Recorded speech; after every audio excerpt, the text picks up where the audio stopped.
आपका new chapter start हो रहा है, रेस्पिरेशन इन प्लांट्स। ठीक है, रेस्पिरेशन इन प्लांट्स। ठीक, अब इधर फोकस मत करो, इधर फोकस करना है। ठीक है ना? ठीक, हमने फोटोसिंथेसिस में क्या पढ़ा था? फोटोसिंथेसिस में कार्बन डाइऑक्साइड प्लस वाटर और सनलाइट और क्लोरोफिल की प्रेजेंस में किसका फॉर्मेशन होता है? C6H12O6 plus oxygen plus water release होता है और कुछ अमाउंट में एनर्जी रिलीज होती है। ठीक है, तो यहाँ पर जो एनर्जी होती है वो कितनी होती है? 686 किलो कैलोरी। ठीक है, यहाँ पर क्या है? सनलाइट और क्लोरोफिल। तो ये वाली जो रिएक्शन है, ये किसकी रिएक्शन है? फोटोसिंथेसिस की रिएक्शन है।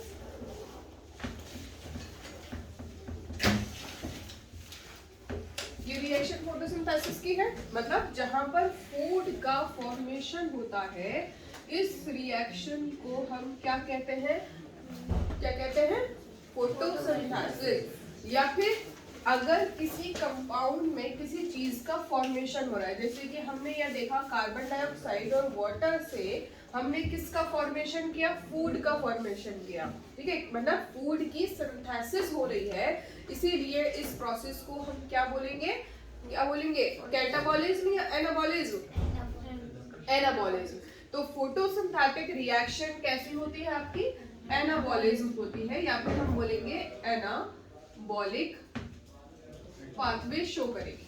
ठीक है, एनाबॉलिज्म का मतलब क्या होता है? किसी चीज की सिंथेसिस करना, किसी चीज का फॉर्मेशन करना, उसको हम क्या बोलेंगे? एनाबॉलिज्म। और क्योंकि फोटोसिंथेसिस में कार्बन डाइऑक्साइड वाटर से हम क्या बनाते हैं? ग्लूकोज का फॉर्मेशन करते हैं, फूड का फॉर्मेशन करते हैं, इसीलिए इस प्रोसेस को हम क्या बोलेंगे? Anabolic process. नेक्स्ट आता है रेस्पिरेशन, जो कि आज हमारा चैप्टर है रेस्पिरेशन। रेस्पिरेशन में क्या होता है? जो हमारा फूड बनता है, उस फूड का हम ब्रेक डाउन करेंगे, मतलब फूड को तोड़ेंगे, हम फूड को तोड़ेंगे और किसका फॉर्मेशन करेंगे? कार्बन डाइऑक्साइड और वाटर का फॉर्मेशन करेंगे। तो जब किसी चीज का ब्रेक डाउन होगा, मतलब उस रिएक्शन को हम क्या बोलेंगे? कैटाबॉलिक। कैटाबॉलिक का मतलब क्या होता है? कैटाबॉलिक का मतलब होता है ब्रेक डाउन। कैटाबॉलिक का मतलब क्या होता है? Break down. और ब्रेक डाउन में किसका ब्रेक डाउन होगा? फूड का ब्रेक डाउन होगा। किसमें होगा? कार्बन डाइऑक्साइड और वाटर में उसका ब्रेक डाउन होगा, इसीलिए इस प्रोसेस को हम क्या बोलेंगे? कैटाबॉलिक। और ये जो पूरी रिएक्शन है, कैटाबॉलिक प्रोसेस किसमें प्रेजेंट होता है? रेस्पिरेशन प्रोसेस में। मैम ये इसकी वजह दिख नहीं रहा, रेस्पिरेशन में इन्वॉल्व होता है। ठीक है, समझ आई ये चीज? Yes ma'am. इधर आके बैठ जाओ। नहीं मैम, दिख रहा है।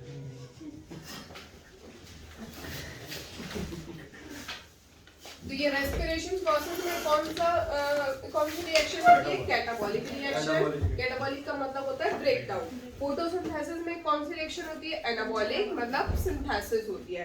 तो अगर हम बात करें रेस्पिरेशन की, तो रेस्पिरेशन प्लांट्स में कैसा होता है बताइए? बताओ।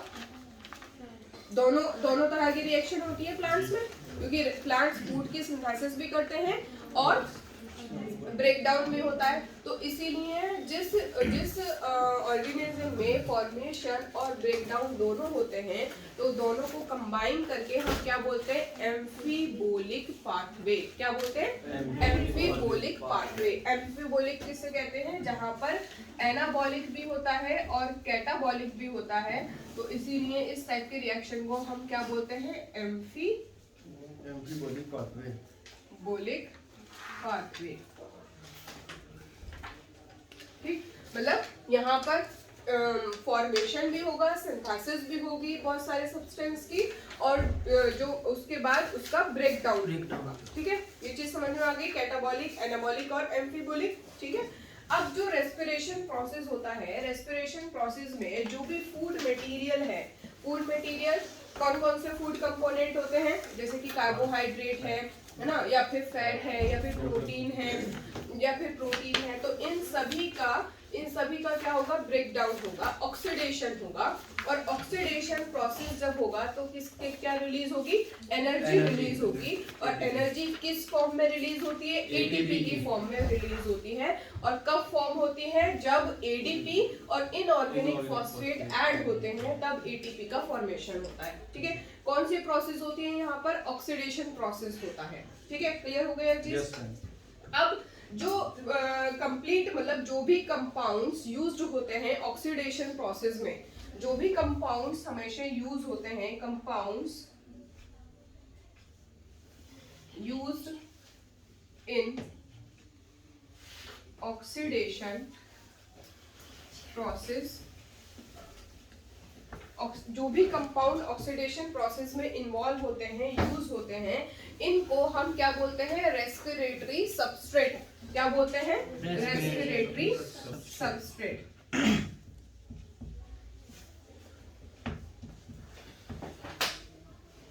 रेस्पिरेटरी सबस्ट्रेट होता है।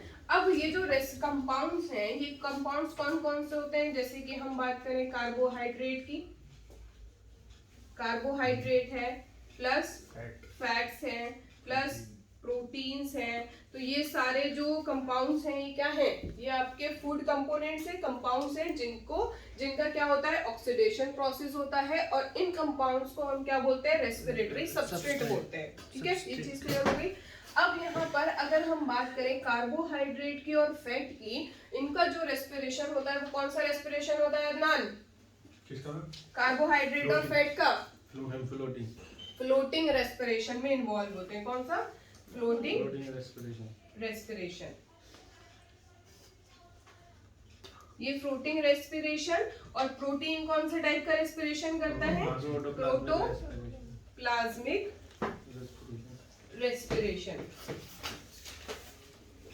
कौन सा रेस्पिरेशन करते हैं, प्रोटोप्लाज्मिक रेस्पिरेशन। प्रोटोप्लाज्मिक रेस्पिरेशन का मतलब क्या होता है, प्रोटोप्लाज्मिक रेस्पिरेशन, देखो प्रोटीन कहाँ पर प्रेजेंट होते हैं, सेल के अंदर, सेल के अंदर। तो उनका ऑक्सीडेशन कहाँ पर होगा, सेल के अंदर होगा, सेल के अंदर होगा। और प्रोटीन प्रोटोप्लाज्म का पार्ट होता है, प्रोटोप्लाज्म के अंदर प्रेजेंट होता है, इसीलिए इस टाइप के रेस्पिरेशन को हम क्या बोलेंगे, प्रोटोप्लाज्मिक रेस्पिरेशन। ठीक है, समझ आई ये चीज। इसी तरह से जो कार्बोहाइड्रेट है और जो फैट है वो कहाँ पे प्रेजेंट होगा, सेल के अंदर प्रेजेंट होगा। और सेल के जो फ्लोटिंग इंक्लूजन बॉडीज होती है, जब हमने सेल पढ़ा था, बैक्टीरियल सेल, तो हमने उसमें क्या पढ़ा था कि क्या प्रेजेंट है उसमें, इंक्लूजन बॉडीज प्रेजेंट थी, जैसे कि अल्फा ग्रेन्यूल्स, है ना। तो वहां पर जो इंक्लूजन बॉडीज होती हैं वो प्रेजेंट होती हैं, इसीलिए उस टाइप के स्ट्रक्चर को हम, उस टाइप के रेस्पिरेशन को हम क्या बोलते हैं, फ्लोटिंग रेस्पिरेशन। तो floating respiration involve carbohydrate and fat oxidation, and protoplasmic respiration involve protein oxidation. Clear हो गया, समझ आ गई है। अब हम अगर बात करें तो जो रेस्पिरेशन होता है वो कितने टाइप का होता है, दो टाइप का रेस्पिरेशन होता है। एक होता है एरोबिक रेस्पिरेशन और एक होता है एनारोबिक रेस्पिरेशन। ठीक है, तो रेस्पिरेशन कितने टाइप का होता है, टू टाइप का रेस्पिरेशन। बेसिकली टू टाइप का होता है, एक होता है एरोबिक और दूसरा होता है एनारोबिक रेस्पिरेशन। एरोबिक रेस्पिरेशन का मतलब क्या होता है, एरोबिक रेस्पिरेशन का मतलब होता है in the presence of oxygen, है ना।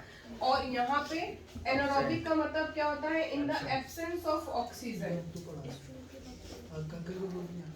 Absence of oxygen. और यहाँ पे क्या होता है, प्रेजेंस ऑफ ऑक्सीजन। ठीक है, तो एक तो डिफरेंस अगर हम पढ़ना चाहें एरोबिक और एनारोबिक रेस्पिरेशन में, तो ये हो सकता है कि एरोबिक रेस्पिरेशन उन ऑर्गेनिजम्स के अंदर होगा जो कि ऑक्सीजन को यूटिलाइज करते हैं, मतलब ऑक्सीडेशन कब होगा, जब ऑक्सीजन प्रेजेंट होगी, है ना। और एनारोबिक में उनको ऑक्सीजन की जरूरत नहीं होती है फॉर रेस्पिरेशन।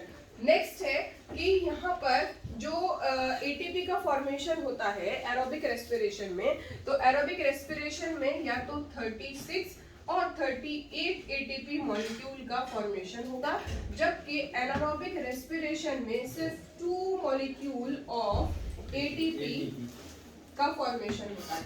क्लियर हो गया? जब हम एरोबिक रेस्पिरेशन करते हैं तो एरोबिक रेस्पिरेशन में जो एंड प्रोडक्ट होता है वो कौन सा बनता है? एक तो कार्बन डाइऑक्साइड और एक वाटर का फॉर्मेशन होगा। लेकिन एनारोबिक रेस्पिरेशन में क्या होता है? लैक्टिक एसिड का फॉर्मेशन होगा, लैक्टिक एसिड का और इथेनॉल का फॉर्मेशन होगा यहाँ पर। That is the difference between aerobic respiration and anaerobic respiration. मतलब अगर एरोबिक रेस्पिरेशन है, अगर कोई रेस्पिरेशन ऑक्सीजन के प्रेजेंस में हो रहा है तो उसका जो एंड प्रोडक्ट होगा वो क्या क्या होगा? वो एंड प्रोडक्ट कार्बन डाइऑक्साइड और वाटर। जैसे कि अभी मैंने ये आपको रिएक्शन बताई थी, यहाँ पर ये क्या है? फूड है ना? फूड का क्या होगा? ऑक्सीडेशन, मतलब ऑक्सीजन की प्रेजेंस में किसका फॉर्मेशन होगा? कार्बन डाइऑक्साइड एंड वाटर का फॉर्मेशन हो रहा है, नहीं हो रहा? है ना? तो जब इसका फूड का कंप्लीट ब्रेकडाउन होगा, पूरी तरीके से वो टूटेगा, तो वो किस में कन्वर्ट होगा? कार्बन डाइऑक्साइड एंड वाटर में कन्वर्ट होगा। किसकी प्रेजेंस में होगा? ऑक्सीजन की प्रेजेंस में होगा। तो उस टाइप के रेस्पिरेशन को हम क्या बोलेंगे? एरोबिक रेस्पिरेशन बोलते हैं। क्लियर है? नेक्स्ट आता है एनारोबिक रेस्पिरेशन। एनारोबिक रेस्पिरेशन कौन सा होता है? जिसमें ऑक्सीजन नहीं होता। उस टाइम पर जैसे कि लैक्टिक एसिड का फॉर्मेशन होगा। लैक्टिक एसिड का फॉर्मेशन कहाँ पर होता है? जहां पर मसल सेल्स में, जो लिविंग ऑर्गेनिज्म के जो मसल सेल्स हैं उनके अंदर लैक्टिक एसिड का फॉर्मेशन हो रहा होता है जब ऑक्सीजन की कमी होती है। नेक्स्ट आता है इथेनॉल और कार्बन डाइऑक्साइड का फॉर्मेशन कहाँ पर होता है? जो आपके फर्मेंटेशन प्रोसेसेस होते हैं। फर्मेंटेशन प्रोसेस आपको जानते हैं ना? Yes ma'am. जो फर्मेंटेशन प्रोसेसेस होते हैं वहां पर इथेनॉल और कार्बन डाइऑक्साइड का एंड प्रोडक्ट होता है रेस्पिरेशन का। और दोनों जो बनते हैं वो कब बनते हैं? जब एनारोबिक कंडीशन होती है, मतलब ऑक्सीजन एब्सेंट होता है। क्लियर हो गया? ये चीज समझ आई नहीं आई? मैम फर्मेंटेशन का मतलब मुझे तो होता है कि चीज उसका CO2 निकलना। अब नेक्स्ट है यहाँ पर NaDH। NaDH का ऑक्सीडेशन NAD पॉजिटिव में बहुत फास्ट होता है और यहाँ पर स्लो रेट पर होता है। ठीक है? तो यहाँ पर शायद ये पॉइंट में तुम्हें लिखवाना NaDH का रह गया था। NaDH से ऑक्सीडेशन जो होता है NAD पॉजिटिव में, वो एरोबिक रेस्पिरेशन में बहुत तेजी से होता है, जबकि जो एनारोबिक रेस्पिरेशन होता है उसमें ये स्लो रेट पे होता है। तो that is the difference between क्या? Aerobic respiration and anaerobic respiration. ठीक है? हम लिख लें? लिखो लिखो, बिल्कुल लिखो, लिखने के लिए तो है। क्या बात है, ऐसा हम भाया जी गल्ले ये रिकॉर्ड हो रहा है।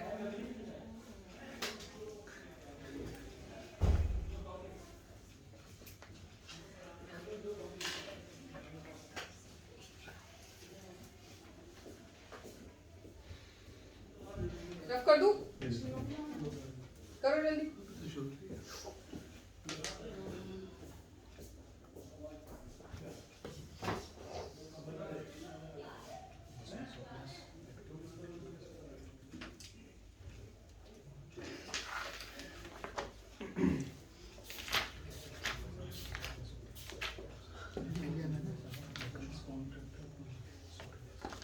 फोटो ले।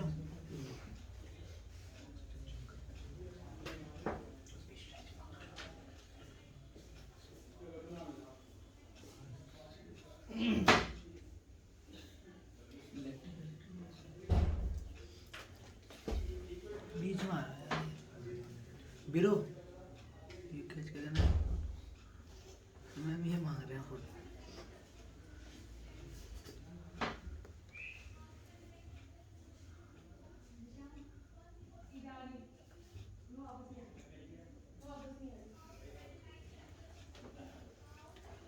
कोई बात नहीं है, तो हम भाई एक दिन की तो बात है।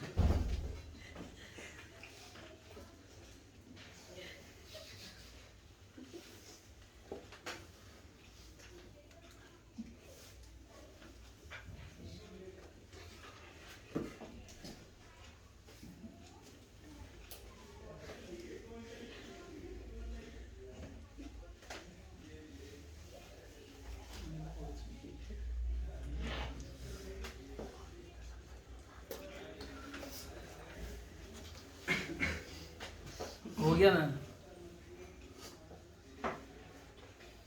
मम्मी वीडियो कहाँ जाती है आपकी? तो यूट्यूब पे आती नहीं वीडियो। रिकॉर्डेड हो रही है, तुम चुप बैठोगे?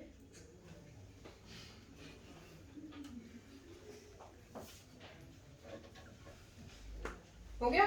ये रखो।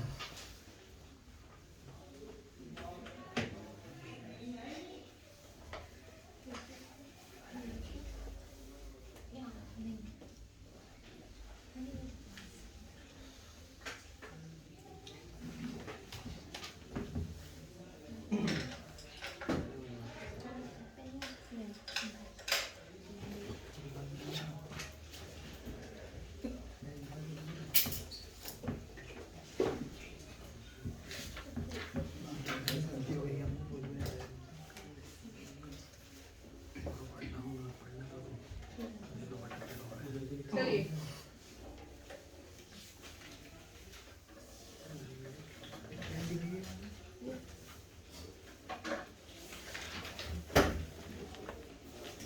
अब ये जो हम रेस्पिरेशन प्रोसेस पढ़ रहे हैं, रेस्पिरेशन कौन सा पढ़े हम? Aerobic respiration.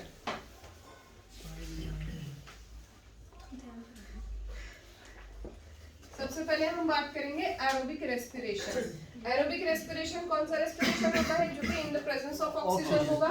जब in the presence of oxygen होगा तो यहाँ पर पूरे कंप्लीट ब्रेकडाउन के लिए 4 स्टेप्स इंपॉर्टेंट है।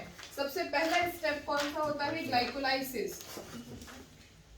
कौन सा स्टेप होता है? ग्लाइकोलाइसिस। दूसरा स्टेप कौन सा होता है? Link reaction. तीसरा होता है क्रेब्स साइकिल और चौथा होता है ETS, मतलब इलेक्ट्रॉन ट्रांसपोर्ट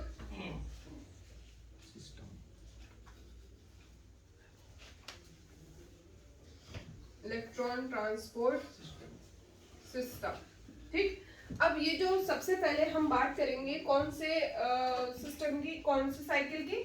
ग्लाइकोलाइसिस साइकिल की। ठीक है, तो ग्लाइकोलाइसिस साइकिल चाहे प्रोकैरियोटिक सेल हो या यूकैरियोटिक सेल हो, इसकी लोकेशन क्या होती है? Location cytoplasm. Yes, cytoplasm.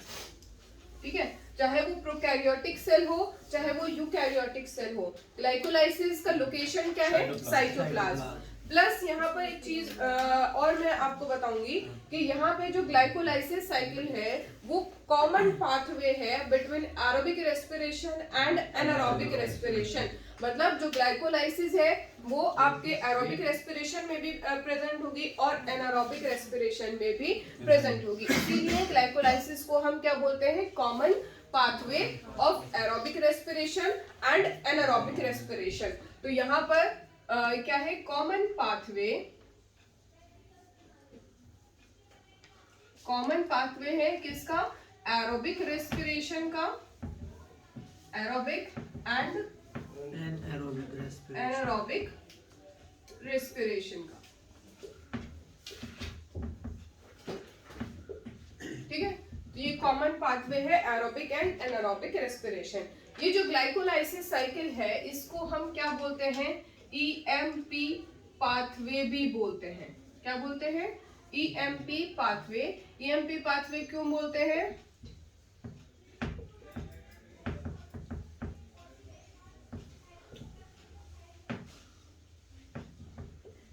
ठीक है, ये 3 साइंटिस्ट थे, इनके कंट्रीब्यूशन की वजह से एम्डेन मेयरहॉफ पाथवे, इसको हम क्या बोलते हैं? EMP पाथवे भी बोलते हैं।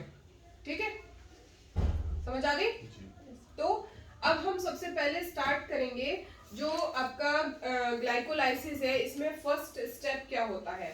फर्स्ट स्टेप होगा ग्लूकोज जो है उसका ब्रेकडाउन हम करते हैं, पार्शियल ब्रेकडाउन करते हैं, उसका ऑक्सीडेशन करते हैं और किस में कन्वर्ट करते हैं? उसको पायरुविक एसिड में करते हैं। तो सबसे पहला स्टेप क्या होता है? सबसे पहला स्टेप ये होता है कि जो भी हमारे पास फूड प्रेजेंट है, ग्लूकोज जो प्रेजेंट है उसका हम पार्शियल ब्रेकडाउन करेंगे।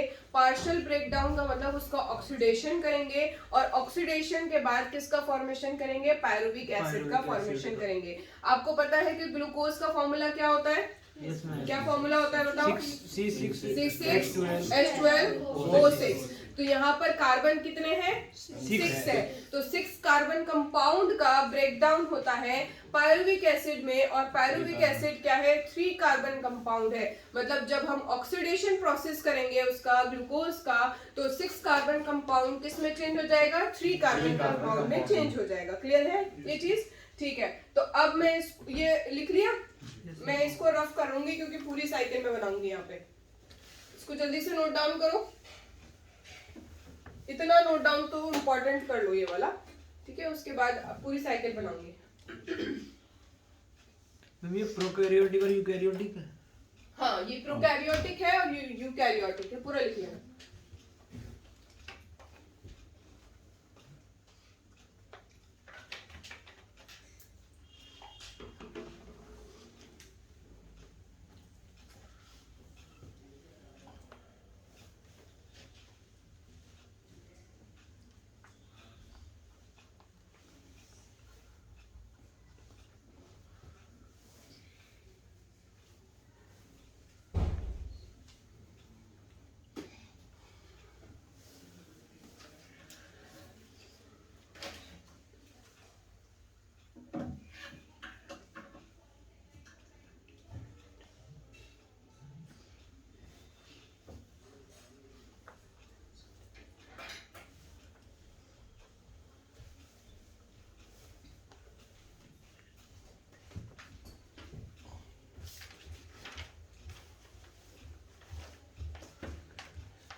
हो गया?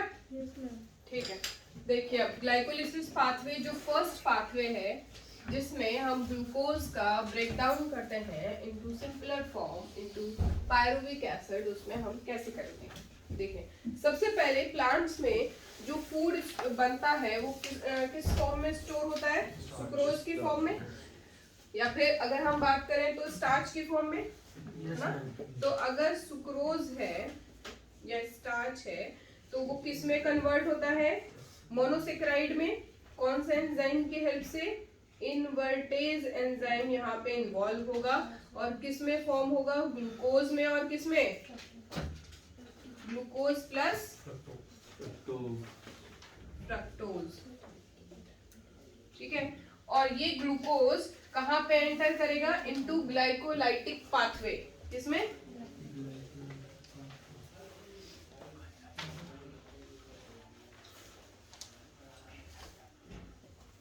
ग्लाइकोलाइटिक पाथवे में इन्वॉल्व होगा, ठीक है? जो स्टोर्ड फूड है, स्टोर्ड फूड का मतलब क्या है? या तो सुक्रोज है, ये स्टार्च है, स्टार्च की फॉर्म में, तो उसका सबसे पहले क्या होगा? ब्रेक डाउन होगा। ब्रेक डाउन होने का मतलब क्या है? कि वो सिंपलर फॉर्म में टूटेगा, शुगर की फॉर्म में टूटेगा। सुक्रोज है तो अगर वो इन्वर्टेज एंजाइम की हेल्प से किस में कन्वर्ट होगा? ग्लूकोज में और फ्रक्टोज में। जब ग्लूकोज और फ्रक्टोज में टूटेगा तो यहाँ पर जो ग्लूकोज है वो कौन से साइकिल में एंटर करेगा? Glycolytic pathway. अब मैंने आपको यहाँ पे बताया ग्लाइकोलाइटिक पाथवे। ग्लाइको का मतलब क्या होता है? शुगर, है ना? और लाइटिक का मतलब क्या होता है? स्प्लिटिंग या फिर ब्रेक डाउन, स्प्लिटिंग या फिर ब्रेक डाउन। तो ऐसी साइकिल जिसके अंदर शुगर का आगे ब्रेक डाउन हो, उस साइकिल में ग्लूकोज को एंटर करना। और ये जो ग्लाइकोलाइसिस है, ग्लाइको का मतलब यहाँ पर क्या है? ग्लूकोज, और लाइसिस का मतलब क्या होता है? Break down. तो वही तो सेम चीज है, चाहे आप ग्लाइकोलाइटिक पाथवे बोलो या फिर आप ग्लाइकोलाइसिस बोलो, दोनों चीजें सेम है। ग्लाइकोलाइटिक साइकिल का मतलब क्या है? कि ग्लाइकोलाइटिस पाथवे में मतलब ग्लाइकोलिसिस में एंटर कर रहा है अब ग्लूकोज, ठीक? तो जब यहाँ पर ग्लूकोज एंटर करेगा तो ये कौन सा कंपाउंड है? 6 कार्बन कंपाउंड है, 6 कार्बन कंपाउंड है। और ग्लूकोज किस में कन्वर्ट होगा आपका? ग्लूकोज 6 फॉस्फेट में कन्वर्ट होगा, ठीक? अब यहाँ पर जो ग्लूकोज 6 फॉस्फेट है,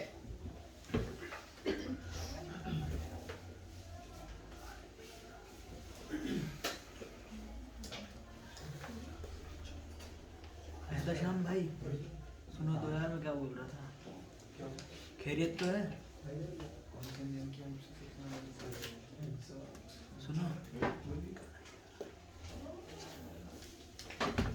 जो ग्लूकोज 6 फॉस्फेट है वो किस में कन्वर्ट होगा, वो सॉरी ग्लूकोज जो है वो किस में कन्वर्ट हो रहा है, ग्लूकोज 6 फॉस्फेट में।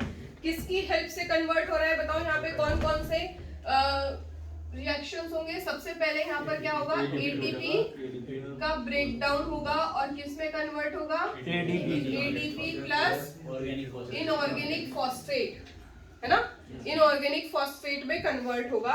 और जब ये इनऑर्गेनिक फॉस्फेट में कन्वर्ट होगा तो यहाँ पर क्या होगा, एडिशन ऑफ फॉस्फेट, और ग्लूकोज के 6th पोजीशन पे एक फॉस्फेट ऐड हो जाएगा। ठीक है, यहाँ पर कौन से एंजाइम इन्वॉल्व होगा जरा बताओ, यहाँ पर एंजाइम इन्वॉल्व होगा हेक्सोकाइनेज और Mg+2I। ठीक, अब इसके बाद यहाँ पर जो ग्लूकोज 6 फॉस्फेट है that convert into fructose 6 phosphate. यहाँ पर कौन सी रिएक्शन होगी बताओ अदनान, आइसोमराइजेशन। कौन सा होगा प्रोसेस, आइसोमराइजेशन।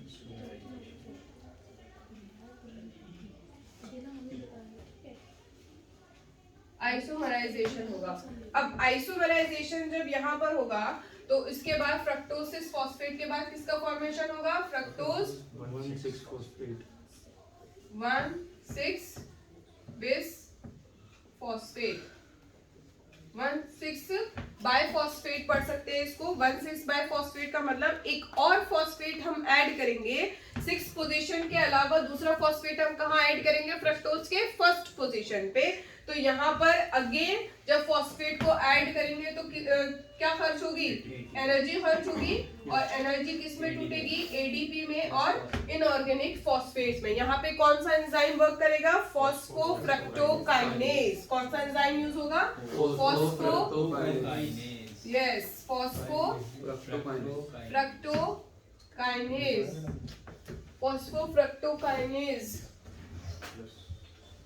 फॉस्फोफ्रक्टोकाइनेज एंजाइम इन्वॉल्व होगा।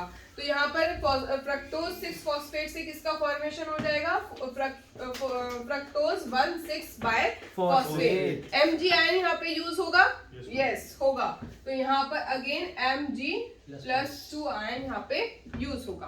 ठीक, अब फॉस्फोफ्रक्टोकाइनेज के बाद किसका फॉर्मेशन होगा बताओ, फॉस्फोफ्रक्टोकाइनेज के बाद एल्डोलेज एंजाइम इसको कैटलाइज करेगा और किसका फॉर्मेशन होगा, डाइहाइड्रोक्सी एसीटोन फॉस्फेट का, और यहाँ पर किसका फॉर्मेशन होगा, PgAl का फॉर्मेशन होगा। ठीक है, और ये कैसा कार्बन कंपाउंड है, 3 कार्बन कंपाउंड है। ठीक है, तो यहाँ पर इसका फॉर्मेशन होगा, और कौन सा एंजाइम इन्वॉल्व होगा आपका, एल्डोलेज। और ये जो रिएक्शन है ये आपकी कैसी है, आइसोमराइजेशन यहाँ पर होगा। क्या होगा, आइसोमराइजेशन। तुम पढ़ाने का बोल रहे हो, ठीक, समझ आ गया। तो DHAP यहाँ पर क्या है, dihydroxy acetone phosphate, dihydroxy acetone phosphate. और PgAl क्या है यहाँ पर, फॉस्फोग्लिसरिक एल्डिहाइड, फॉस्फोग्लिसरिक एल्डिहाइड। ठीक, अब इसके बाद यहाँ पर क्या होगा, ये जो फॉस्फोग्लिसरिक एल्डिहाइड है यहाँ पर किसका फॉर्मेशन होगा बताओ जल्दी से, डिहाइड्रोजनेशन होगा। डिहाइड्रोजनेशन में हम क्या पढ़ते हैं कि यहाँ पर NAD पॉजिटिव से किसका फॉर्मेशन होता है, NADH+H+ आयन, है ना। और यहाँ पर किसका एडिशन होगा, वाटर मॉलिक्यूल का एडिशन होगा, और इस रिएक्शन को हम क्या बोलेंगे, डिहाइड्रोजिनेशन।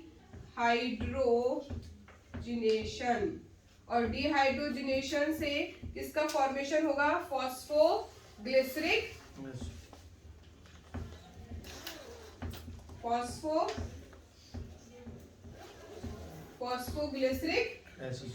एसिड का फॉर्मेशन यहाँ पर हो जाएगा। ठीक है, ये चीज समझ में आई यहाँ तक। फॉस्फोग्लिसरिक एसिड का फॉर्मेशन हो रहा है, नहीं हो रहा? हाँ, बिसफॉस्फो मतलब 1,3 बाय फॉस्फोग्लिसरिक एसिड। तो यहाँ पर यहाँ पे 1,3 बाय फॉस्फोग्लिसरिक एसिड। अब यहाँ पर फॉस्फोग्लिसरिक एसिड के बाद किसका फॉर्मेशन होगा, बताओ अदनान? 3 फॉस्फोग्लिसरिक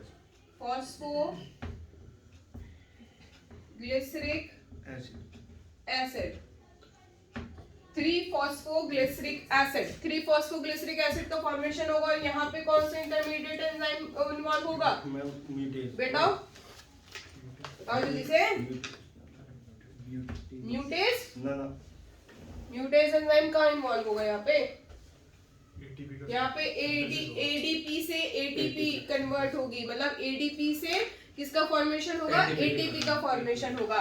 मैंने तुम्हें पहले मैंने तुम्हें नहीं बताया था, मैंने पहले बताया था कि जब फॉस्फेट का एडिशन होता है तो एटीपी खर्च होती है, और जब फॉस्फेट का रिमूवल होता है तो एटीपी का फॉर्मेशन होगा। तो यहाँ पर जो हम रिएक्शन पढ़े थे, तो यहाँ पर किसका फॉर्मेशन होगा, एटीपी का फॉर्मेशन होगा। किससे, जब एडीपी और एक इनऑर्गेनिक फॉस्फेट यहाँ पर ऐड होगा, तो उसकी वजह से किसका फॉर्मेशन हो जाएगा, 3 फॉस्फोग्लिसरिक एसिड का फॉर्मेशन हो जाएगा। अब जब यहाँ पे 3 फॉस्फोग्लिसरिक एसिड का फॉर्मेशन हुआ है, तो म्यूटेज एंजाइम की हेल्प से एक जो ग्लिसरिक एसिड है वो 3rd पोजीशन से किधर शिफ्ट होगा, 2nd पोजीशन पर शिफ्ट हो जाएगा। तो इसका मतलब क्या हुआ, यहाँ पर 3 फॉस्फोग्लिसरिक एसिड किस में कन्वर्ट हो जाएगा, 2 फॉस्फोग्लिसरिक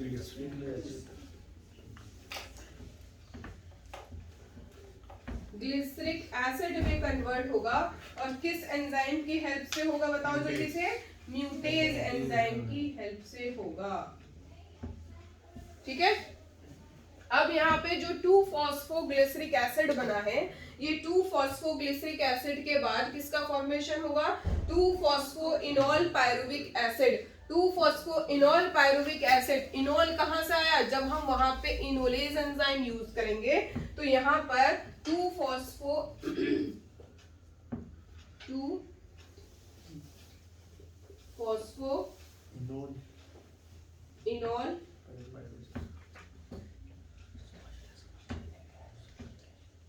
पायरुविक एसिड का फॉर्मेशन होगा with the help of an enzyme, कौन सा, एनोलेज। और यहाँ पर क्या होगा, वाटर का रिमूवल होगा, वाटर का रिमूवल होगा। और 2 फॉस्फोइनोल पायरुविक एसिड के बाद किसका फॉर्मेशन होगा, क्या, पायरुविक एसिड।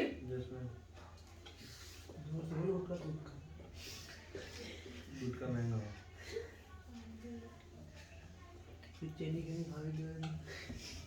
पायरुविक एसिड क्या है, 3 कार्बन कंपाउंड है। अब यहाँ पर एटीपी खर्च होगी, यस, सॉरी एटीपी का फॉर्मेशन होगा, हाँ, एडीपी प्लस इनऑर्गेनिक फॉस्फेट, और यहाँ पे किसका फॉर्मेशन होगा, एटीपी का। और कौन सा एंजाइम इन्वॉल्व होगा यहाँ पर, हाँ, pyruvic acid kinase, pyruvic acid kinase. ठीक, तो ये आपका पूरा ग्लाइकोलिटिक पाथवे है।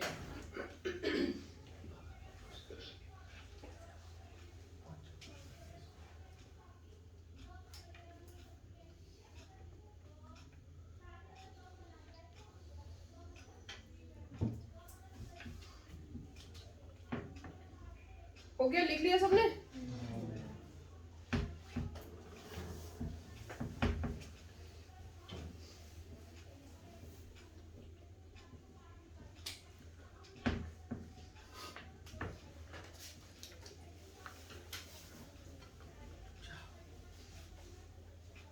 तू बनेंगे सब। हाँ।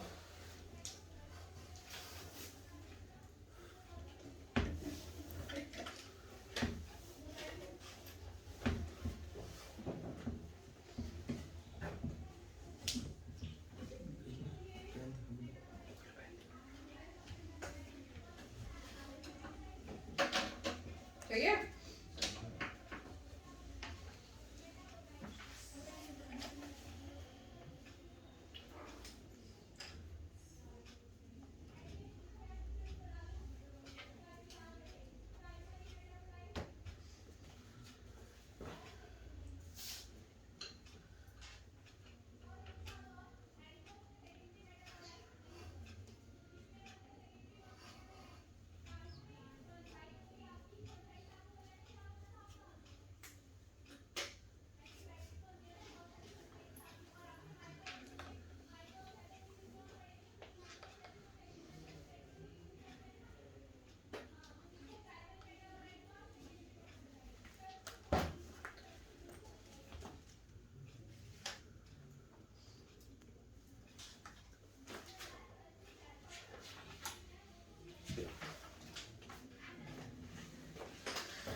हो गया।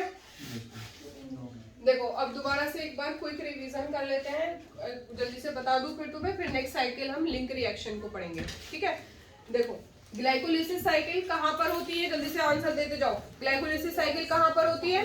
साइटोप्लाज्म में। साइटोप्लाज्म में और कौन से कंडीशन में, एरोबिक या अनएरोबिक? एरोबिक। दोनों कंडीशन में होती है।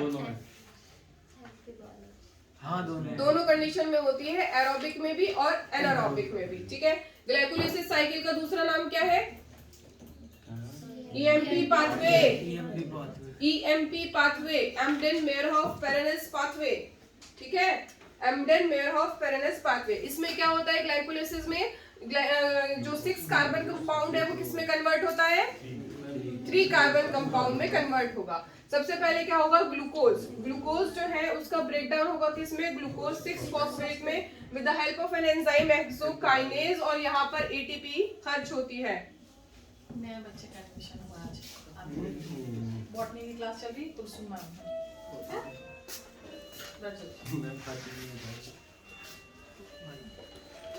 बाकी मैं तुमको ब्रेक में आकर के फिर बात करती हूँ, ठीक है? Okay ma'am. इतनी जल्दी को आ गया, अभी 2-4 महीने बाद।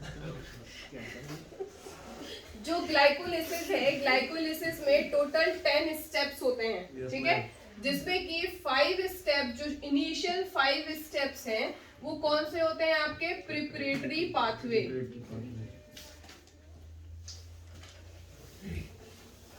प्रिपरेटरी फेज होती है, प्रिपरेटरी फेज।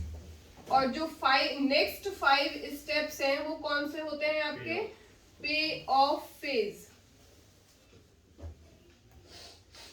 पे ऑफ फेज होता है। प्रिपरेटरी का मतलब क्या होता है कि कोई चीज तैयार होने, किसी चीज को तैयार करते हैं तो उससे पहले आप प्रिपरेशन करते हैं। जैसे कि आप यहाँ आते हैं तो उससे पहले आप तैयार व्यार होते हो, नहीं होते हो, है ना?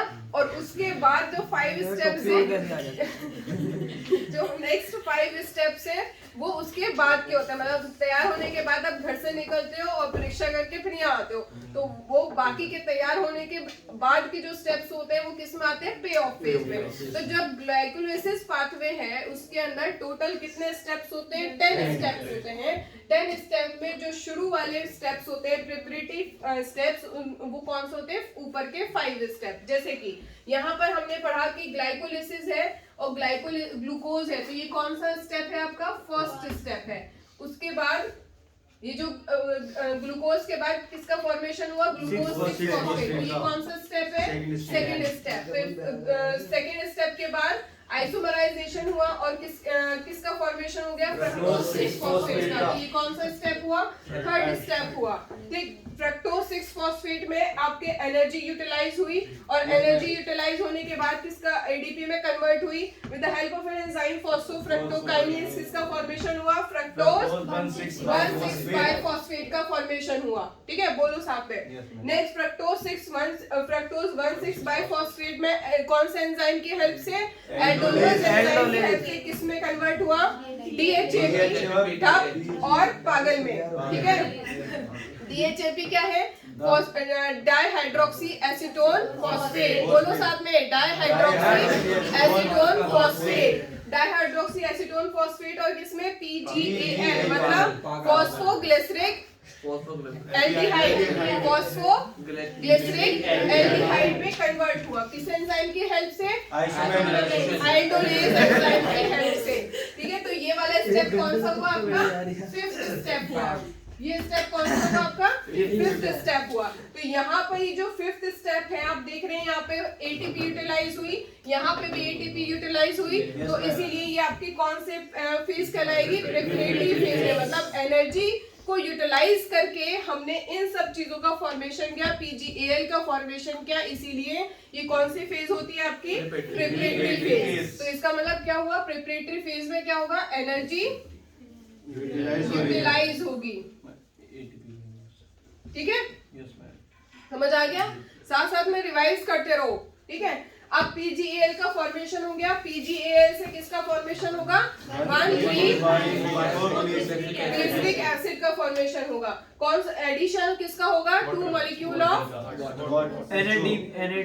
टू मॉलिक्यूल ऑफ वाटर का फॉर्मेशन होगा। कौन सा प्रोसेस होगा यहाँ पे, डिहाइड्रोजनेशन। डिहाइड्रोजनेशन में क्या होगा, NAD पॉजिटिव किसमें कन्वर्ट होगा, NADH में फॉर्मेशन होगा।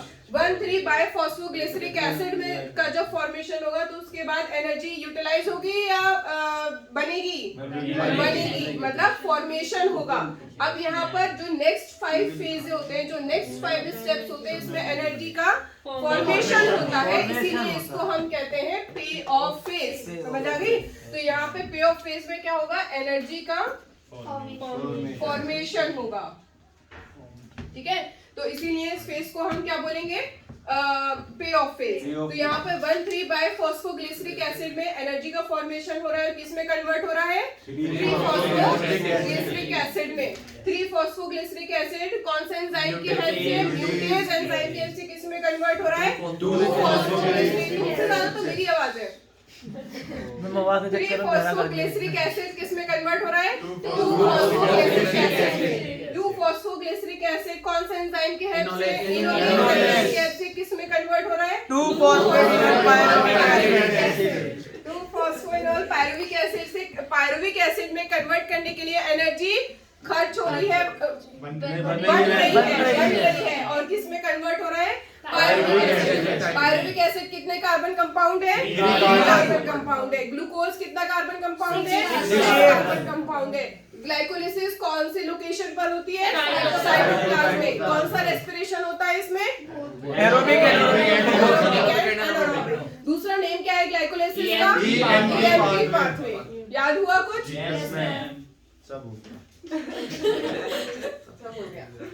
चलो अब एक चीज और, यहाँ पर हम इसका एक फ्लो चार्ट और एक ओवरऑल चार्ट देखेंगे कि ग्लाइकोलिसिस में एटीपी कितने खर्च होते हैं, प्लस कार्बन डाइऑक्साइड और यहाँ पे वाटर का फॉर्मेशन कितना होता है। ठीक है, तो अगर हम बात करें एटीपी की, तो यहाँ पर 8 एटीपी का फॉर्मेशन होता है, 0 कार्बन डाइऑक्साइड और 2 वाटर मॉलिक्यूल का फॉर्मेशन होता है। ठीक है, अब आपने कार्बन डाइऑक्साइड अपने 0 लिखा, आपने कहीं इस रिएक्शन में पूरे में देखा है कि कार्बन डाइऑक्साइड यूटिलाइज हो रही है, नहीं हो रही, तो इसीलिए यहाँ पर क्या है, कार्बन डाइऑक्साइड का 0 है।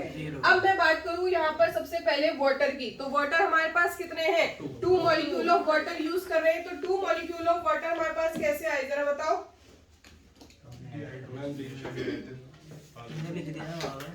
अच्छा, मैंने लिख दिया, मैं कुछ भी लिख दूंगी तो आ जाएंगे। हाँ, देखो सबसे पहले हमारे पास ये जो वाटर मॉलिक्यूल हैं इनके दो मेथड से, एक होता है आपका कहाँ से? डायरेक्ट और एक होता है आपका मेटाबॉलिक वाटर। ये मैंने बताया नहीं उसे, है ना। तो यहाँ पे वाटर के दो सोर्स होते हैं, एक तो डायरेक्ट वाटर और एक मेटाबॉलिक वाटर, ठीक है। तो डायरेक्ट वाटर जो आते हैं ये कितने होते हैं आपके 4 और मेटाबॉलिक वाटर होते हैं 4 नहीं 2 1 कल भी आना बेटी 2 होता है शायद, 4 और 2 हाँ 2 मेटाबॉलिक मतलब 2 जो होते हैं, हाँ जो 2 वाटर मॉलिक्यूल है ये डायरेक्ट फॉर्मेशन होता है इनका, और 2 मेटाबॉलिक वाटर फॉर्म होते हैं। तो इसकी वजह से कितने टोटल वाटर के मॉलिक्यूल हो गए 4, ठीक है। और हम यहाँ पे 2 मेटाबॉलिक जो वाटर है वो हम यूटिलाइज करते हैं इस रिएक्शन में, इस स्टेज में। तो यहाँ पर हम माइनस कर दें 2 तो कितने बचेंगे हमारे पास 2। तो इस फॉर्म में ये आया है यहाँ पर, ठीक है। तो 2 वाटर के 2 सोर्स होते हैं, एक मेटाबॉलिक वाटर और एक डायरेक्ट वाटर। मेटाबॉलिक वाटर कितने होते हैं 2 हाँ, और डायरेक्ट कितने होते हैं 2। तो यहाँ पर कितने फॉर्मेशन हो गया वाटर का 4 मॉलिक्यूल। और वहां पे PgAl से जब हम 1,3 फॉस्फोग्लिसरिक एसिड में कन्वर्ट करते हैं तो 2 वाटर मॉलिक्यूल हम यूटिलाइज करते हैं, 2 वाटर मॉलिक्यूल यूटिलाइज करते हैं, जिसकी वजह से वहां पर 4 में से अगर हम 2 यूटिलाइज जो हमने करे वो माइनस हो जाए तो कितने बचेंगे हमारे पास 2 वाटर मॉलिक्यूल। तो पूरी ग्लाइकोलिटिक पाथवे जो होता है, पूरा ग्लाइकोलिसिस जो होता है इसके अंदर हम 2 वाटर मॉलिक्यूल का यूटिलाइज करते हैं आउट ऑफ 4। तो हमारे पास कितने बचे 2 वाटर मॉलिक्यूल हमारे पास फॉर्म होते हैं इन ग्लाइकोलिसिस पाथवे। क्लियर हुआ, समझ आया, बोलो। 2 वाटर मॉलिक्यूल जो यूज हो रहे हैं तो वो डायरेक्ट मेटाबॉलिक दोनों में से कोई से भी यूज हो सकते हैं, या फिर ऐसा है कि डायरेक्ट वाले जो आएंगे वो यूज होंगे या मेटाबॉलिक वाले? नहीं, यहाँ पे कोई भी यूज हो सकता है। वाटर मॉलिक्यूल टोटल 4 फॉर्म होते हैं जिसमें कि 2 यूज हो जाते हैं। तो 2 यूज होने में से हमारे पास कितने बचे टोटल 2। क्लियर हो गया। अब यहाँ पर जो ATP का फॉर्मेशन होता है, ATP का जो फॉर्मेशन होगा ये भी 2 तरह से होता है, एक होता है SLP और एक होता है ऑक्सीडेटिव फॉस्फोराइलेशन, ठीक है। SLP क्या होता है, सबस्ट्रेट लेवल फॉस्फोराइलेशन। ये जो ATP मॉलिक्यूल है ये आपके 2 तरह से फॉर्म होंगे, एक होता है SLP और एक होता है ऑक्सीडेटिव। उनमें से ये भी इम्पोर्टेंट है जो आप बता रही हो। हाँ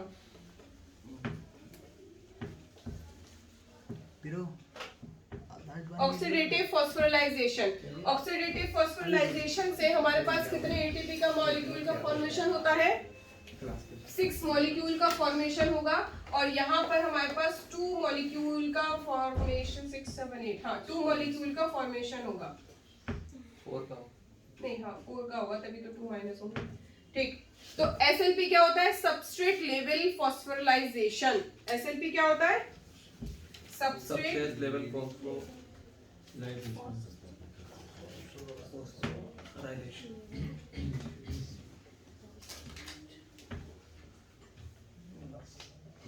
SLP का मतलब होता है सबस्ट्रेट लेवल फॉस्फोराइलेशन, जहाँ पे 4 ATP का फॉर्मेशन होता है और यहाँ पर ऑक्सीडेटिव फॉस्फोराइलेशन में 6 ATP का फॉर्मेशन होगा। तो टोटल हमारे पास कितने मॉलिक्यूल आ गए 10। तो यहाँ पर जो 10 मॉलिक्यूल्स हैं 10 ATP मॉलिक्यूल्स यहाँ पर बनते हैं। तो 4 किसकी वजह से बनते हैं, सबस्ट्रेट लेवल फॉस्फोराइलेशन से, और 6 किससे बनते हैं, ऑक्सीडेटिव फॉस्फोराइलेशन से। अब हमारे पास कितने ATP यूज होते हैं ग्लाइकोलाइसिस साइकिल में 2 ATP। तो 10 - 2 8 ATP ऐसे आए, ठीक है। तो 10 ये टोटल कितने हो गए 10 में से 2 कैसे हो गए यूज हो गए। तो हमारे पास कितने बचे 8 बचे। मैं ये जो ऊपर हो रहा है ग्लूकोज से जो ग्लूकोज 6 फॉस्फेट और फ्रक्टोज से फ्रक्टोज 1 6 फॉस्फेट। हाँ ये यूज हो रहे हैं, ये यूज ही तो हो रहे हैं। यहाँ पे हमने ATP का यूज किया तो फॉस्फेट को एडिशन कर दिया, ग्लूकोज 6 फॉस्फेट में कन्वर्ट कर लिया। यहाँ पर 6 फ्रक्टोज 6 फॉस्फेट था, ATP को यूटिलाइज किया तो फ्रक्टोज 1 6 बाइफॉस्फेट में कन्वर्ट हो गया। तो यहाँ पर इन दोनों जगह पे हमने ATP को यूटिलाइज किया नहीं किया, तो ये वाले 2 ATP यूज हो गए, जिसकी वजह से टोटल हमारे पास जो बने थे 10 में से हमने 2 घटा दिए तो कितने बचे 8 बचे। क्लियर हो गया। तो ये आपका पूरा ग्लाइकोलाइसिस है, क्लियर? Yes ma'am. अब इसको नोट डाउन कर लो, जो भी करना है करो जल्दी से। 5 मिनट का टाइम दे रही हूँ, फिर हम लिंक रिएक्शन पे प्रोसीड करेंगे। बीरो एक फोटो भेजना। मैं इधर से फोटो ये मंगाइए बोल रहे हैं ना। बीरो तो आपके लास्ट टाइम कितने नंबर थे? हैं? क्लास बाद बता दूंगा। क्लास बाद बताऊँ? हाँ भाई।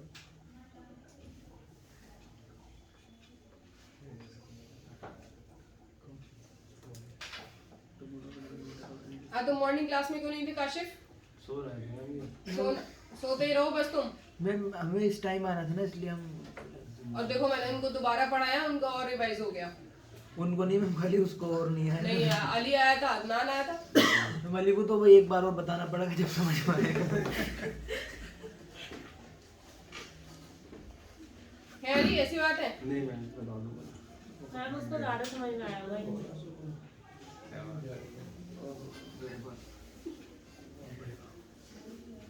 जाहिर सी बात है। सॉरी मैम, कल आऊँगा। वो क्या है कि तुम्हारे लिए टीचर अवेलेबल है, लेकिन बच्चों को कोई परवाह नहीं है कि हाँ टीचर का टाइम भी इतना वैल्यूएबल है जो तुम्हें दे रहा है। मैम रात 2 बजे तक बॉटनी पढ़ी है तो मैम नहीं। क्या पढ़ा तुमने बॉटनी में, सर बताओ। मैम आप पूछने लगती हो फिर। तो पूछो नहीं। Ma'am biological classification, transport in plants. अच्छा, तुम्हारा टेस्ट है, याद आया मुझे। मंडे में तुम्हारा टेस्ट है, और मंडे में मैंने दिया है क्या दूं? फोटोसिंथेसिस या biological classification? Biological classification, transport. सारे चैप्टर आप दे देना। मैम से पूछ लो, खाली टाइम में बता दी। मैंने नोट्स ले लेने। वही होगा मैम जो सबका टेस्ट हो रहा है कंबाइन। भाई जो नहीं, कॉपी combine चाहिए नहीं, ना तुम्हारा तो सिर्फ बोलने अलग है लगी। मंडे में। कहता शंभर। डिस्टर्ब मत करो क्लास प्लीज। नहीं, सभी का। हमारा भी टेस्ट होगा मंडे को। मैम कौन से चैप्टर, सारे चैप्टर दे दीजिए। तो चैप्टर्स बता दीजिए। पूरा आपका 720 का टेस्ट हाँ होगा। चैप्टर्स बता दी। मैम चैप्टर नहीं, वीकली टेस्ट होता है। हाँ तो मतलब R14 का टेस्ट क्लास का हाँ। 720 का पता नहीं कितने की नहीं मैम 2 चैप्टर ले लीजिए मैम मैम। सिलेबस 2 बता या मैम सारे चैप्टर ओके मैम। मैम बता दीजिएगा कौन कौन से चैप्टर। इसी मंडे तुम बायोलॉजिकल क्लासिफिकेशन अच्छा कर सकते हो? हाँ मैम सब मुझे नंबर चाहिए। मैम फुल इंशाल्लाह। हमें सीट चाहिए। चीटिंग करके नहीं चाहिए। सीट चाहिए सीट। हाँ, इसीलिए कह रही हूँ कि जिसमें तुम अच्छे से प्रिपेयर कर सकते हो वो चैप्टर बायोलॉजिकल क्लासिफिकेशन है इस टाइम, और या फिर फोटोसिंथेसिस। मैम एक ही देंगी क्या बस चैप्टर? 2 दूंगी। दो कौन कौन से बायोलॉजिकल क्लासिफिकेशन? बायोलॉजिकल क्लासिफिकेशन और फोटोसिंथेसिस। ट्रांसपोर्ट और मिनरल न्यूट्रिशन एक साथ देंगे। मैम मिनरल तो बड़ा हार्ड है। मिनरल न्यूट्रिशन और ट्रांसपोर्ट एक साथ देंगे। मंडे को मैम यही दे दीजिए ना। बायोलॉजिकल मैम हमें पढ़ेंगे बायोलॉजिकल वाले लास्ट में आए थे ना। तो फोटोसिंथेसिस दे दे। Yes ma'am. फोटोसिंथेसिस और बायोलॉजिकल क्लासिफिकेशन मैम दे दो मैम बायोलॉजिकल। सारे चैप्टर दे दो। इतना वो थोड़ी है। वो नहीं है, मुझे मार्क्स चाहिए तुम्हारे। मैंने तुम्हें मेहनत से पढ़ाया, ऐसी उल्टी सीधी बातें करके नहीं पढ़ाया मैंने तुम्हें। मैम आप जो करे वो दे दीजिए। हाँ, तो मैं बता तो रही हूँ तुम्हें, फोटोसिंथेसिस और biological classification yes ma'am. 2 chapter कर लोगे यस मैम।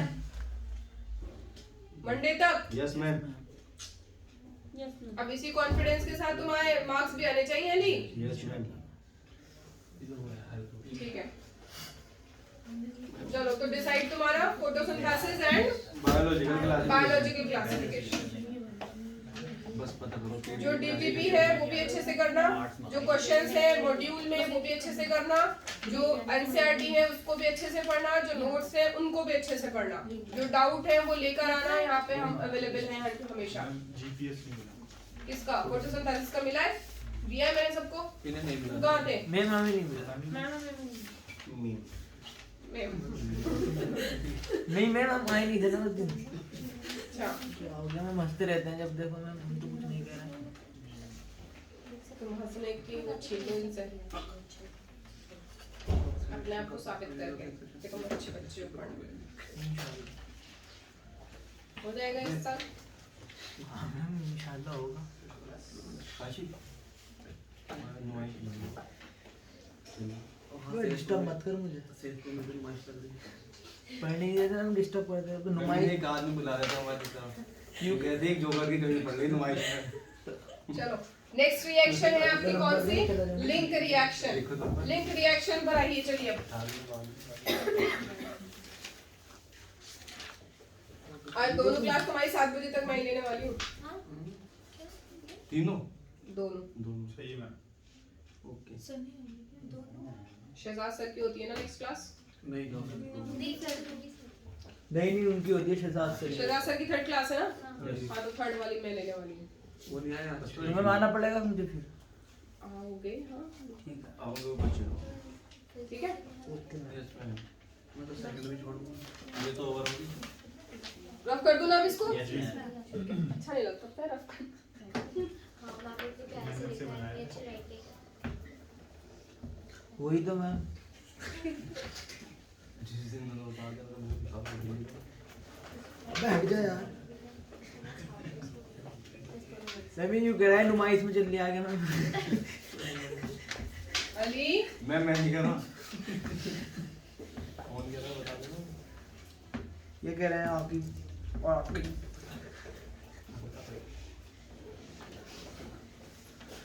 एहतशाम भाई सुनो तो यार, तुम क्या नाराज हो रहा है? चलो बाद में करेंगे।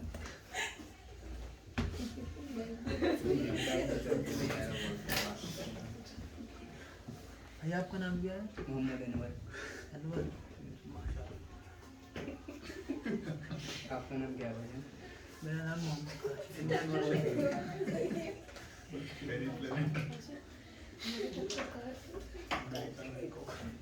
देखिए अब आती है नेक्स्ट आपकी साइकिल कौन सी? Link reaction. लिंक रिएक्शन जो कि कहाँ पर होती है? माइटोकॉन्ड्रियल मैट्रिक्स में। कहाँ पर होगी?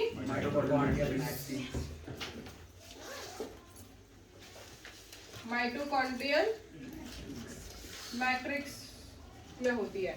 और यहाँ पर क्या होता है? यहाँ पर ऑक्सीडेटिव डीकार्बोक्सिलेशन प्रोसेस होता है, जिसकी वजह से पायरुवेट डिहाइड्रोजिनेज एंजाइम इसमें इन्वॉल्व होगा।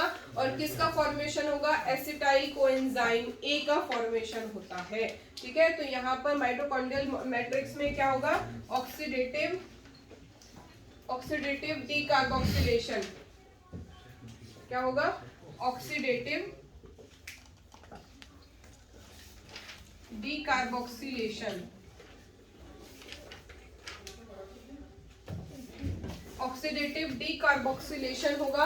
ऑक्सीडेटिव डीकार्बोक्सिलेशन में कौन सी क्या होता है, क्या प्रोसेस होता है? देखो जरा जल्दी से। यहाँ पर जो पायरुविक एसिड पे coenzyme A plus NAD positive involve होता है और किसका फॉर्मेशन होता है? Acetyl coenzyme A plus NADH का फॉर्मेशन होता है। और इसको कैटलाइज कौन करता है? पायरुविक डिहाइड्रोजिनेज एंजाइम इसको कैटलाइज करता है। और किसकी प्रेजेंस में? Mg+2 ion. ठीक,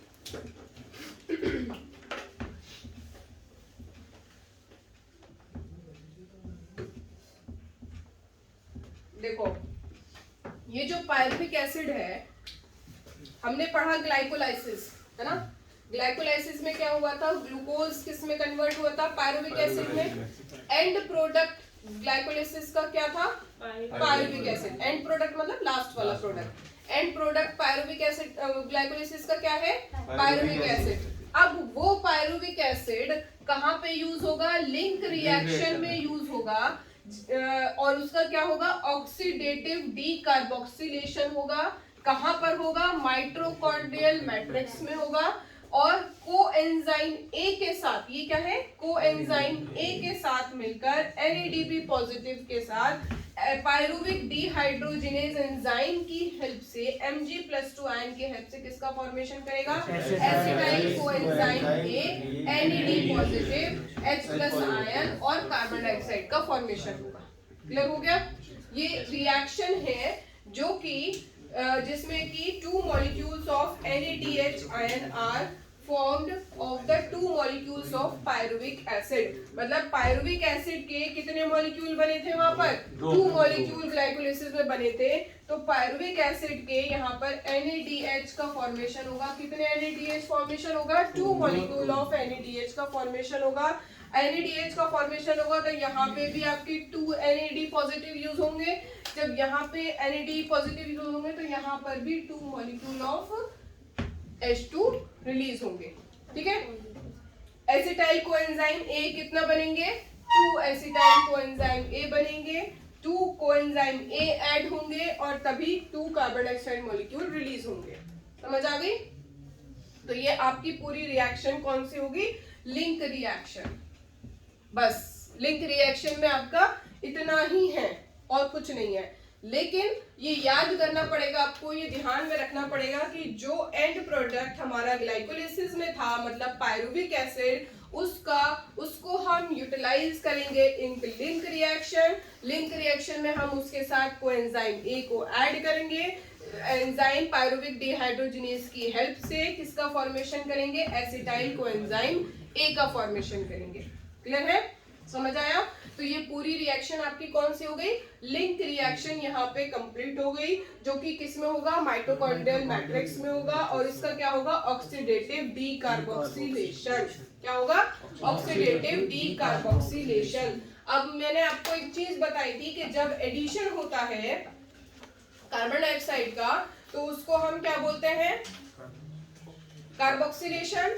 और जब रिमूवल होता है कार्बन डाइऑक्साइड का तो उसको हम क्या बोलते हैं, डीकार्बोक्सिलेशन। तो ऑक्सीडेटिव का मतलब क्या होगा कि ऑक्सीडेशन हो रहा है, और कार्बोक्सिलेशन का मतलब क्या होगा, डीकार्बोक्सिलेशन का मतलब क्या होगा, रिमूवल ऑफ कार्बन डाइऑक्साइड। ठीक है, तो ये आपका लिंक रिएक्शन है। अच्छा, इसके बाद लिंक रिएक्शन के बाद कौन सी साइकिल स्टार्ट होती है आपकी, क्रेब्स साइकिल। क्रेब्स साइकिल, ठीक है काशिफ?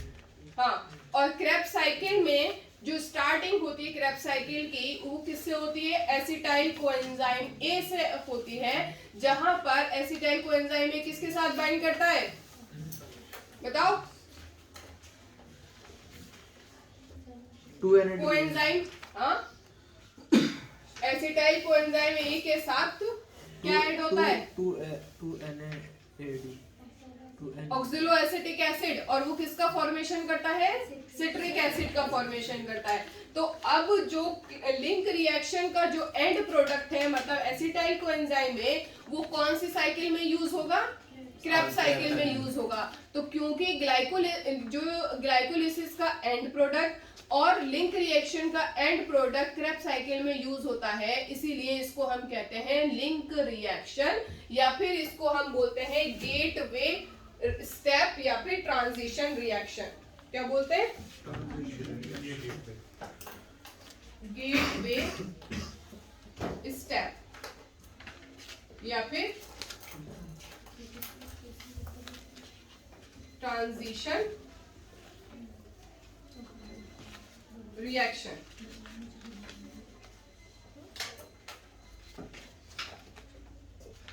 ट्रांजिशन रिएक्शन या फिर गेटवे स्टेप बोलते हैं। गेटवे स्टेप क्यों बोलते हैं, क्योंकि जो ग्लाइकोलिसिस का एंड प्रोडक्ट था वो इसमें यूज होता है, और जो इसका एंड प्रोडक्ट होता है वो क्रेब्स साइकिल में यूज होने वाला है। तो ये क्या काम करता है, क्रेब्स साइकिल को, ग्लाइकोलिसिस को जोड़ने का काम करता है। इसीलिए इसको हम क्या कहते हैं, गेटवे या फिर लिंक रिएक्शन या फिर ट्रांजिशन रिएक्शन। लिंक का मतलब क्या होता है, दो चीजों को जोड़ना।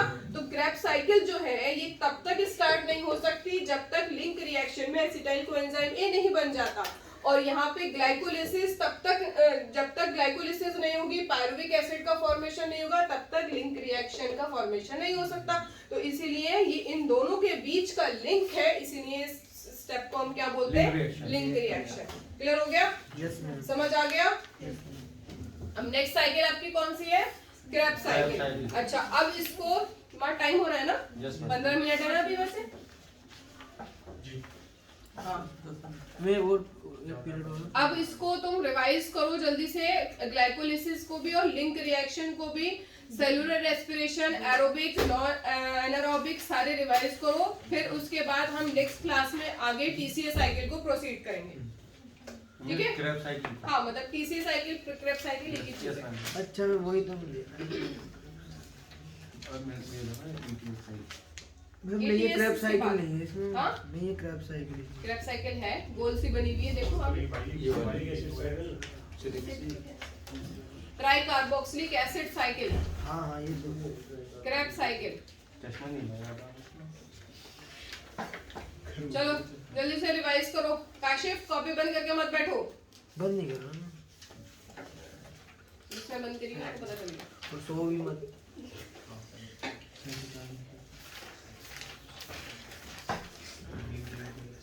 मैम कॉपी से पढ़े हैं एनसीईआरटी से? कॉपी से पढ़ो। अच्छा, इसमें जो आपके क्वेश्चंस आते हैं नीट में, वो कैसे आएंगे पता है आपको? आपको आएगा कि ऐसा जो बता दिया जाएगा कि एटीपी का फॉर्मेशन कौन से स्टेप पे होता है ना? तो आपको उसमें याद करना पड़ेगा कि एटीपी का फॉर्मेशन फॉस्फोग्लिसरिक एसिड से PgAl से 1,3 बाय फॉस्फोग्लिसरिक एसिड के फॉर्मेशन पर होता है, या फिर फ्रक्टोज 1,6 बाय फॉस्फेट से फ्रक्टोज 6 फॉस्फेट बनाने में होता है, या ग्लूकोज 6 फॉस्फेट से ग्लूकोज 1,6 बाय फॉस्फेट में बनाने में होता है। ये आपको रिएक्शन नीचे गिवन होगी और आपको ये देख के बताना पड़ेगा कि कौन से स्टेप पे एटीपी यूटिलाइज होता है। तो आपके क्वेश्चंस इसी तरह से आएंगे कि एटीपी यूटिलाइज कहाँ होता है, कौन से स्टेप पर होता है, एटीपी का फॉर्मेशन कौन से स्टेप पर होता है, या रिवर्सिबल रिएक्शन कौन सी होती है। अगर आपको दे दिया कि म्यूटेज एंजाइम कौन सी रिएक्शन करता है, तो म्यूटेज एंजाइम के बीच में कौन सी रिएक्शन होती है, क्या होता है फॉर्मेशन, बताओ जल्दी से। 2 फॉस्फोग्लिसरिक एसिड। 2 फॉस्फोग्लिसरिक, हाँ 3 फॉस्फोग्लिसरिक एसिड से 2 फॉस्फोग्लिसरिक एसिड बनता है। कौन से एंजाइम की हेल्प से? म्यूटेज एंजाइम की हेल्प से। तो आपको ये गिवन होंगे ऑप्शन में कि 3 फॉस्फोग्लिसरिक एसिड से 2 फॉस्फोग्लिसरिक एसिड, या 2 फॉस्फोग्लिसरिक एसिड से फॉस्फोइनोल पायरुवेट, या फॉस्फोइनोल पायरुवेट से पायरुविक एसिड। तो which one is correct? 3 phosphoglyceric acid से 2 phosphoglyceric acid is the correct option, जहां पर म्यूटेज एंजाइम इन्वॉल्व होता है। तो ऐसे ही आपसे पूछ लिया जाएगा कि एटीपी का यूटिलाइजेशन, या आपसे पूछा जाएगा कि 10th स्टेप पे कौन सा प्रोसेस होता है, एटीपी को यूटिलाइज होता है, या डिहाइड्रोजनेशन होता है, या वाटर का रिमूवल होता है, या दोनों होते हैं। तो आपको बताना पड़ेगा कि वहां पर वाटर का रिमूवल भी होता है और एटीपी का यूटिलाइजेशन भी होता है। ठीक है? तो इस तरह से आपको क्वेश्चन आपको आने चाहिए कि कौन सा स्टेप कौन से पोजीशन पर है और उस स्टेप पे कौन सा प्रोसेस हो रहा है, एटीपी का यूटिलाइजेशन हो रहा है या एटीपी का फॉर्मेशन हो रहा है। क्लियर? जी मुस्तफा भाई।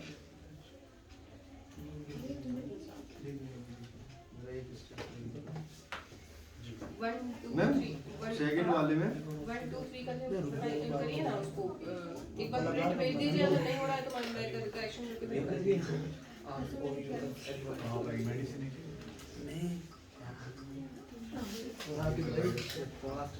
हाँ नहीं, ये MCQ सॉल्यूशन है, MCQ सॉल्यूशन है। हाँ ये सॉल्यूशन है, ऊपर वाला पेपर है, पेपर में तो कर दिया ना आपने। पहले आपने सॉल्यूशन खोल लिया, पहले क्वेश्चन खोलिए, उसमें करेक्शन करिए, फिर क्वेश्चन में आगे 1 2 3 लिखिए और आंसर वाला जो है उसमें जो ऑप्शन है वो वही लिखा रहेगा, वो चेंज नहीं होगा। ठीक है, आंसर वाला चेंज मत कर दीजिएगा, क्वेश्चन में भी चेंज होगा। 1 2 3 18 तक आएगा। ठीक है? सॉल्यूशन में तो सॉल्यूशन है ही, सॉल्यूशन होगा। हाँ ठीक है, तो आप कर दीजिए। हाँ एक बार करके दीजिए, फिर निकाल के दीजिए, तो करेक्शन होगा दीजिएगा।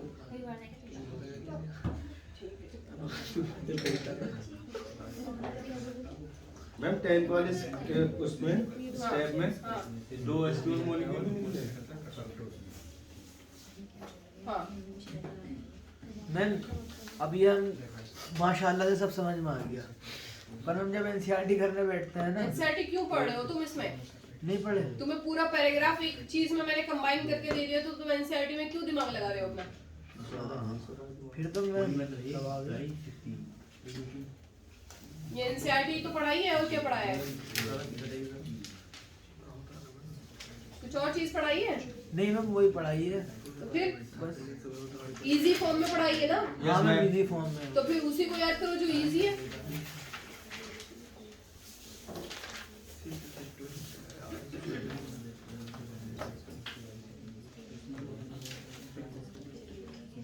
नहीं मैं तुम्हें नहीं देख रही। मैम ये रोक दे। नहीं क्यों? बंद हो गई ना क्लास। रोक दो। मैं एक चीज बताऊं